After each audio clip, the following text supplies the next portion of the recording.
በስመ አብ ወወልድ ወመንፈስ ቅዱስ አሐዱ አምላክ አሜን። የኢትዮጵያ ኦርቶዶክስ ተዋሕዶ ቤተክርስቲያን በተለይ ለኢትዮጵያውያን ሚናዋ ከፍተኛ ነው። ትተውት የመጡትን ሀገራቸውን እነሆ አሁን እንዳሉበት አድርገው እንዲመለከቱ ባህላቸውን፣ ስርዓታቸውን ያንን ሁሉ ጠብቀው የማንነታቸው መገለጫ የሆነውን እነሱም ጠብቀው ለሌሎችም የሚያሳዩበት ማንነትን የሚገልጹባት ጭምር ናት። እንደሚታወቀው የሆተ ምስራቅ በኪዳነ ምሕረት ቤተክርስቲያን በሴፕቴምበር 2011 ዓ.ም በዚህ ሀገር አቆጣጠር የመምህራን ጥያቄ የተተከለች ቤተክርስቲያን ነች። መጀመሪያ አገልግሎት የጀመረው ቅዳሜ በጆርጂያ በሚገኝ አንድ ቤተክርስቲያን በመከራየት ነበረ። ከዛ የሚመኑ ቁጥር እየሰፋ ሲመጣ ሌላ ቦታ የግድ መቀየር አስፈላጊ ሆኖ ስለተገኘ አገልግሎቱ ወደ እሑድ እንዲዘዋወር ተደርጎ አነስተኛ ቦታ ወደ ካሮል አቨኑ ላይ በመከራየት አገልግሎቱን አስፍቶ ጀመረ። ከዛም ያው የምዕመኑ ቁጥር እየሰፋ አገልግሎቱም እየሰፋ ሲመጣ የራሳችን ህንፃ የግድ ማስፈለጉን ምዕመኑም ስላመነበት በጥቂት የምዕመናን ቁጥር እና በብዙ ርብርብ አሁን ያለንበትን አጥቢያ ቤተክርስቲያን በ2016 ዓመተ ምህረት በዚህ ዘመን አቆጣጠር በብድር መግዛት ተችሏል።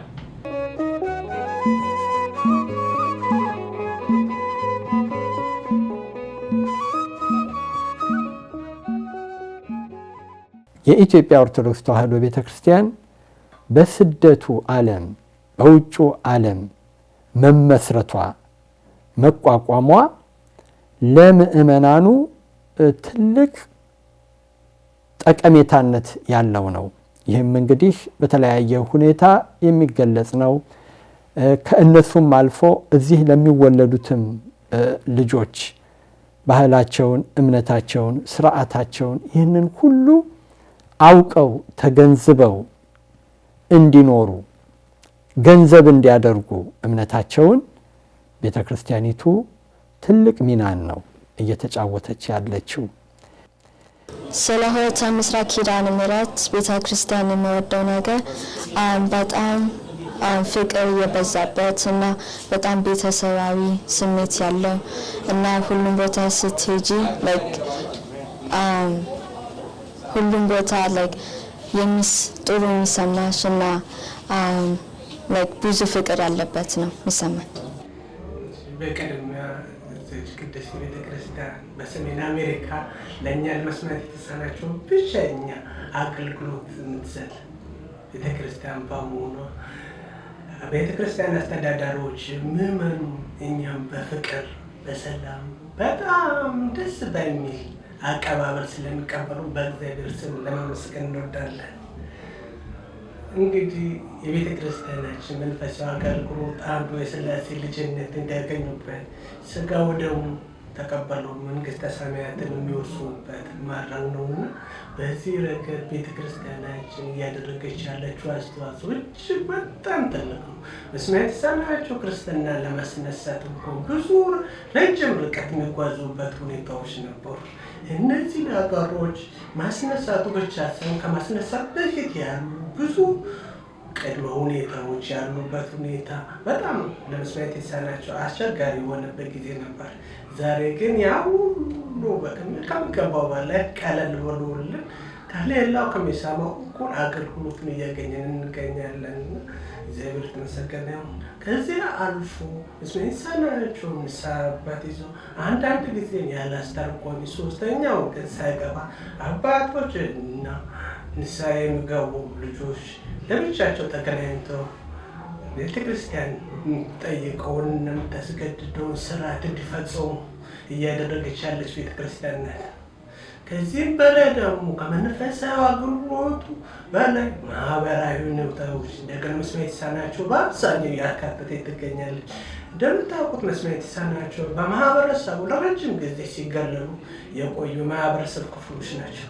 ቤተክርስቲያናችን ግን ዛሬ በሰሩት በለቅሶ በክርስትናው በትምህርት በተለያዩ ነገሮች ላይ መስማት የተሳናቸው ከሌሎች ህብረተሰቦች ጋር በጋራ እንዲሳተፉ እያደረገች ያለች ቤተክርስቲያን ናትና እጅግ ልትመሰገን የሚገባታል። እንዲሁም ደግሞ በሀገር ቤትም ጭምር እንኳን ለተጎዱ በተለያየ ምክንያት በሰው ሰራሽም ሆነ በተፈጥሯዊ አደጋ መከራ ውስጥ ላሉ ወገኖች ቤተ ክርስቲያን ነች እንግዲህ ምእመኑን አስተባብራ እዛ ያሉትንም ወገኖች ሁሉ እየደገፈች ያለችው። ስለዚህ የቤተ ክርስቲያን ሚናዋ በውጭው ዓለም ከፍተኛ ነው።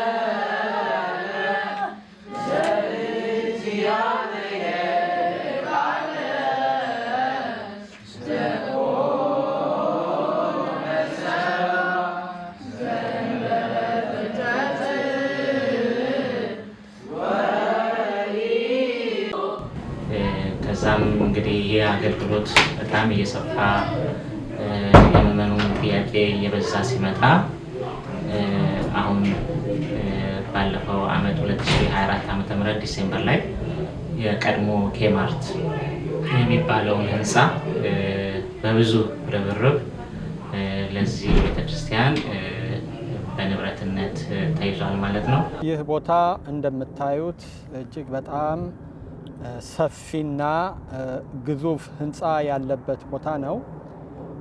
ህንፃው በራሱ ከ2 ኤከር በላይ ነው። ቀድሞ የገበያ ማዕከል የነበረ ነው። አሁን ደግሞ እግዚአብሔር ፈቃዱ ሆኖ የኢትዮጵያ ኦርቶዶክስ ተዋሕዶ ቤተክርስቲያን ንብረት ሆኗል። ምንም እንኳን የኪዳነ ምህረት ቤተክርስቲያን አጥቢያ ምእመናን እነሱ ታላቅ ርብርብ አድርገው የገዙት ቢሆንም ያው ንብረትነቱ እንግዲህ የኢትዮጵያ ኦርቶዶክስ ተዋሕዶ ቤተክርስቲያን ምእመናን ሁሉ ነው ማለት ነው። ወደ ህንፃው ወደ ራሱ ስንመጣ ህንፃው ያረፈበት ቦታ በራሱ አንድ የእግር ኳስ ሜዳ የሚያክል ወይም ደግሞ 100 ሜትር በ100 ሜትር ስፋት ያለው አሁን ባለው ሁኔታ 310 ፊት በ320 ፊት ነው ያለው። የተወሰኑ ሜዛኒን ፍሎሮችም አሉት። እነዛም ሲደመሩ እንግዲህ ከአንድ የእግር ኳስ ሜዳ ከፍ የሚል ይሆናል ብለን ማሰብ እንችላለን። ይሄ ትልቅ ንብረት ነው። ከፍታውም ከ22 ፊት በላይ የሆነ ነው። ስለዚህ ወደ ኋላ ያለውን ቦታ 2 ሌቭል ግራውንድ እና ፈርስት ፍሎር አድርገን ልንጠቀምበት ዲዛይኑ እየተሰራ ነው ያለው ማለት ነው። እንግዲህ ከዚህ አሁን ፍሎሩ ያለበት ከ100,000 ስኩዌር ፊት በላይ ነው። አሁን ወደ 17,000 ስኩዌር ፊቱን በፌዝ 1 ዲዛይን ሰርተን እንግዲህ ፈቃድ ሊሰጠን ነው እና ያንን ሰርተን ለመግባት ነው በመጀመሪያ ፌዝ የምናስበው። በሁለተኛ ላይ ዋናውን ደግሞ ከዛ ከፍ ያለውን ቤተክርስቲያን እንሰራለን። ከዛ በኋላ ደግሞ ሌሎች የቤተክርስቲያን አገልግሎት የሚውሉ ቢሮዎች እንሰራለን። በመጨረሻ ደግሞ የዴይ ኬር ሴንተር እና ኤሌመንተሪ ስኩል እንሰራለን ብለን በዲዛይናችን አስገብተን እየተሰራ ይገኛል ማለት ነው። ይሄ ህንፃ ሙሉ ለሙሉ ሲያልቅ ወደ 150,000 ስኩዌር ፊት የሆነ ወይም ደግሞ አንድ የእግር ኳስ ሜዳ እና ሌላ ግማሽ የእግር ኳስ ሜዳ ስፋት ያለው ይሆናል ማለት ነው። እንግዲህ ይሄ ህንፃ ኮንስትራክሽኑ አልቆ ለአገልግሎት ሲዘጋጅ ብዙ አይነት ዘርፈ ብዙ አገልግሎቶችን ይሰጣል። የመጀመሪያው ሰፊ የሆነ ብዙ ምእመናን በአንድነት እግዚአብሔርን የሚያመልኩበትን ቦታ እናገኛለን። ይሄ ማለት እንግዲህ ከ2000 ሰው በላይ በአንድነት ሆኖ እግዚአብሔርን የሚያመልክበት ሰፊ የሆነ ቦታ ይኖረናል፣ ቤተ መቅደስ። ይሄ ደግሞ ትልቅ እድል ነው። አሁን እንኳን ካለንበት ቦታ ብዙ ሰዎች በቦታ ጥበት ምክንያት ከታችና ከላይ ሆነው ነው አገልግሎቱ እየተሰጠ ያለው። በአንድነት ሁሉም በህብረት ሆነው እግዚአብሔርን የሚያመልኩበትን ቦታ እናገኛለን። ሌላው ትልቁ ነገር የሆህተ ምስራቅ ኪዳነ ምሕረት ቤተክርስቲያን ስትተከል ጀምሮ አንድ ትልቅ አብይ ጉዳይ ዓላማ አድርጋን የተነሳችው ይኸውም ተተኪው ትውልድ ላይ መስራት ነውና መቼም ተተኪ ከሌለ ቤተክርስቲያን እንዲህ ያሉ ንብረቶችን ብትይዝ ነገ የሚረከባት ትውልድ ያስፈልጋልና እነዚህ ላይ ሰፊ ስራ ለመስራት ነው እድል የሚሰጠን። አሁን እንኳን ቤተክርስቲያኒቷ ከተተከለች ጀምሮ ውጭ ወጥተን ተከራይተን ቦታዎችን እየተከራየን ልጆችን የምናስተምርበት ሁኔታ ነው ያለው።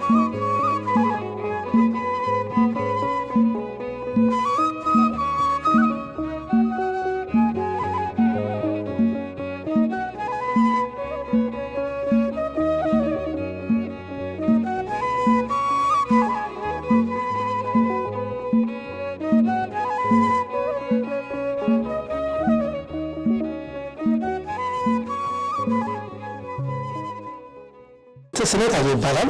የዚህ የሴንት ያሬድ ኦርቶዶክስ አካዳሚ አስተባባሪ ነው። እንደምታዩት እንግዲህ ዛሬ ያው ክላሶችን ዙራችሁ አይታችኋል።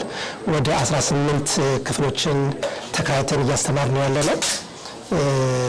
እንደምታውቁት እንግዲህ ያው የራሳችን ፕሮፐርቲ የለንም ነበር እስከ ዛሬ ድረስ። ግን አሁን ያው ኬማርትን አሁን ስራ ላይ ተሰርቶ ካለቀልን አሁን ያለንን ችግር ይቀርፍናል ብለን እናስባለን። ያው ትልቁ ነገር እንደምታዩት ወደ 400 በላይ ተማሪዎች አሉ። ይህ ቦታ እጥረት በጣም ሲፈታተነው ቆይቷል። እግዚአብሔር ፈቅዶልን ግን እንግዲህ 2 ዓመት ከካውንቲው ጋር በመተባበር ከካውንቲው ተከራይተን እያስተማርን ያለ ነው ማለት ነው። ይዞታው በአጠቃላይ ግቢው ከ13 ኤከር በላይ ነው እና ሙሉ በሙሉ ህንፃውን አልምተን ስንጨርስ 20 ሚሊዮን የአሜሪካን ዶላር ሊያስወጣ ይችላል። ይዞታውም በተለይ የህንፃውን እንትን አቅም ከ100 ወደ 150 በ50 ሺህ እናሳድገዋለን ብለን ነው የምናስበው እና ሙሉ በሙሉ በሚለማበት ጊዜ የቤተክርስቲያን አገልግሎት ብቻ አይደለም የሚሰጥበት፣ በጣም ከፍተኛ ህንፃ ስለሆነ በዴይኬር ደረጃ ጀምረን ከዛም እያሳደግ ነው በትምህርት ላይ በተለይ አተኩረን እንደምንሰራ ነው ታሳቢ የምናደርገው። ጥናት የአዋጭነት ጥናት እየተካሄደ ነው ያለው። የአዋጭነት ጥናቱ በቅድሚያ ትኩረት የሚሰጠው መጀመሪያ ቤተክርስቲያን የምትሰራውን አገልግሎት ለይቶ በሱ ላይ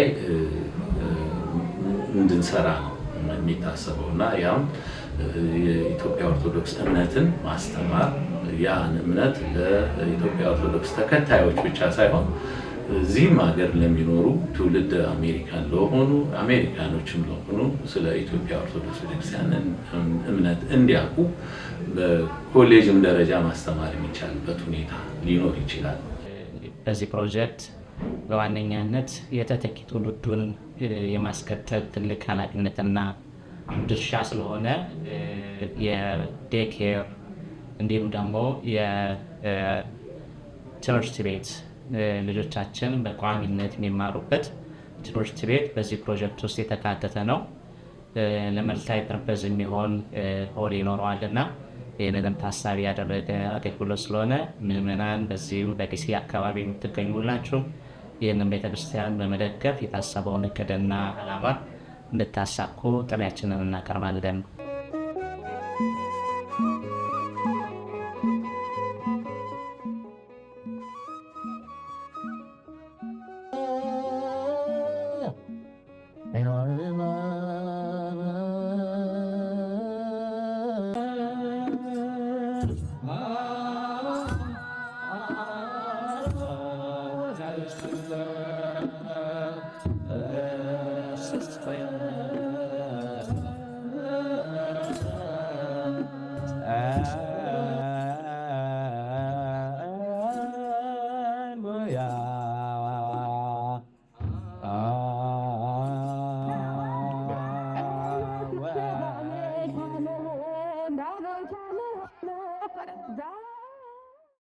name is Holly Selassie.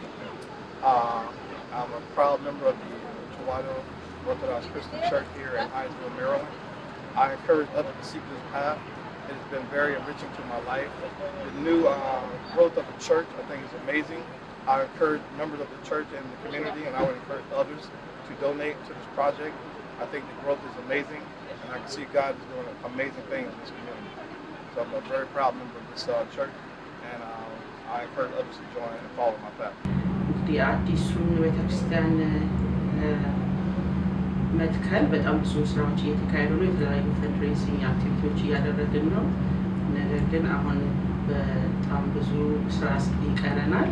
እዛ ላይ እያተኮርን እየሰራንበት ነው። ግን እንደ ምዕመን እኔም የልጆች እናት እንደመሆኔ መጠን ቤተክርስቲያኗ በጣም ብዙ ስራ ለመስራት አቅዳለች። በአዲሱ ቤተክርስቲያን ላይ የትምህርት ገበታ፣ ስነ ምግባር፣ ሁሉም ነገር የሚያጠቃልል ነገር እንግዲህ እንደ ምዕመን ይሄ ወደፊት በጣም ብዙ ነገር የሚያመጣ ነው ብዬ አስባለሁኝ። ለልጆች ብቻ ሳይሆን ለኮሚኒቲ በሙላ ጥሩ አሪያ የሚያሳይ ምክንያቱም አሁን ባለንበት ቦታ ላይ ጠባብ ስለሆነ ለልጆቻችንን በቂ ስፔስ ስለሌለ ማድረግ የምንፈልገውን ወደ ቤተክርስቲያን ማድረግ አልቻልንም። ግን አዲሱ ቦታ ለማድረግ ለምንፈልገው ለልጆቻችን ትምህርት ቤት፣ ለኮሚኒቲው ክብረ ገብ ትምህርቶችን፣ የቤተክርስቲያን ትምህርቶችን ለመማር ይፈቅድልናል ብዬ አስባለሁ። I would describe this church as loving and familyhood. አዲሱ ቤተክርስቲያን በመገባቱ በጣም ደስ ብሎኛል። ትላልቅ ቦታ እንዲኖረን እና በደንብ እንድንማር ያደርግልናል እና ለሌሎችም በደንብ ቻንስ ይሰጣል በደንብ ለመማር። እንግዲህ ሁሉም ኦርቶዶክሳውያን በዚህ ትልቅ የበረከት ስራ መሳተፋቸው ዋናው አንዲት ቤተክርስቲያን የሚለው ሀሳብ ነው። አሐቲ ቤተክርስቲያን። ስለዚህ በዓለም ላይ ያሉ ኦርቶዶክሳውያን በሙሉ የአንዲት ቤተክርስቲያን ልጆች ናቸው። እናታቸው አንዲት ናት፣ አንዲት ቤተክርስቲያን ናት። ስለዚህ በዚያ በውጭም ያለነው በሀገር ውስጥም ያለነው በተለያየ ስፍራ ያለነው ሁላችንም አንድነታችንን መግለጣችን ትልቁ ዋናው ነገር ነው። መቼም እግዚአብሔር ፈቃዱ ስለሆነ ነው ይህንን ትልቅ ንብረት በእኛ በደካሞቹ እጅ ያደረገው። ነገር ግን ሁሉም ደግሞ ሲሳተፍበት እውነተኛ መሰረት ያለው የቤተ ክርስቲያን አንድነትን የሚገልጽ ይሆናል። እንግዲህ እንደምታውቁት የውጩ አገልግሎት በጣም ከባድ ነው እና በተለይ ሰፊ ቦታ ማግኘት፣ የጋራ በዓላትን ማክበሪያ፣ በጋራ በአንድነት ለመሰባሰብ ለብዙ ዘመን አስቸጋሪ ሆኗል። በተለይ በምንኖርበት በዚህ በዲኤምቪ ኤሪያ በጣም ውስን ቦታዎች ነው ያሉትና ይሄንን የሚያክል ሰፊ ቦታ አግኝቶ ህዝቡ በአንድነት እግዚአብሔርን የሚያመልክበት፣ የሚገናኝበት፣ የሚያከብርበት ነገ ደግሞ የሚመጣው ትውልድ ራሱ የሚቀረጽበት በሃይማኖት፣ በስነ ምግባር፣ በሀገር ፍቅር፣ በእውቀት የሚቀረጽበት እንደዚህ አይነት ሰፊ ቦታ ንብረት ያስፈልጋልና በዚያ በተለያየ ቦታ ያሉ ምዕመናን እንደ አንድ የቤተ ክርስቲያን ልጅነታቸው ሁሉም የበኩላቸውን አስተዋጽኦ ማድረግ ይኖርባቸዋል። My favorite thing about this church class is that how everyone has a connection through similarities, because we all have like a connection because we are all similar through like our thoughts and feelings about Christ, and we all get to explain, and the teachers help us through like where we need to be and how to like go to the right path and finish our like Christianity journey and stuff, and we all feel connected through Christ. It's how everybody is so caring and kind, and how we always like learn scriptures and different things to have like a good path in Christ and learn Christianity in different ways. We get to take new information home about Christ every single Saturday, and I get to get closer to God on a spiritual level. the Bible study class, and if I had to describe the church in one word, it would be amazing. The lessons teach me how to live life as a disciple of Christ. The way to teach them hard, and about something like one word to describe the church would be loving. በዚህ በኪዳነ ምህረት አጥቢያ ያሉ ምእመናን ድርሻ ብቻም አይደለም የሁሉም ኦርቶዶክሳዊ ኃላፊነትም ጭምር ነው። በተለይ እንግዲህ የአጥቢያው ቤተክርስቲያኑ የቤተክርስቲያኒቱ ምእመናን ያላቸውን ኃይል ተጠቅመው ይህንን ንብረት የኢትዮጵያ ኦርቶዶክስ ቤተክርስቲያን ንብረት እንዲሆን አድርገዋል። ከዚህም ባለፈ እንግዲህ ወደፊት ለታሰቡት ትልቅ ፕሮጀክት የሁሉም እገዛ የሁሉም ርብርብን የሚጠይቅ ስለሆነ ሁላችሁም በየትኛውም ቦታ ያላችሁ የአይኖቻችሁ ወደዚህ ቦታ እንዲመለከት በዚሁ አደራ ማለትን እወዳለሁ። እግዚአብሔር አምላካችን ያሰብነውን ያቀርነውን ያለምነውን ከፍጻሜ አድርሶ ለማየት ያብቃን።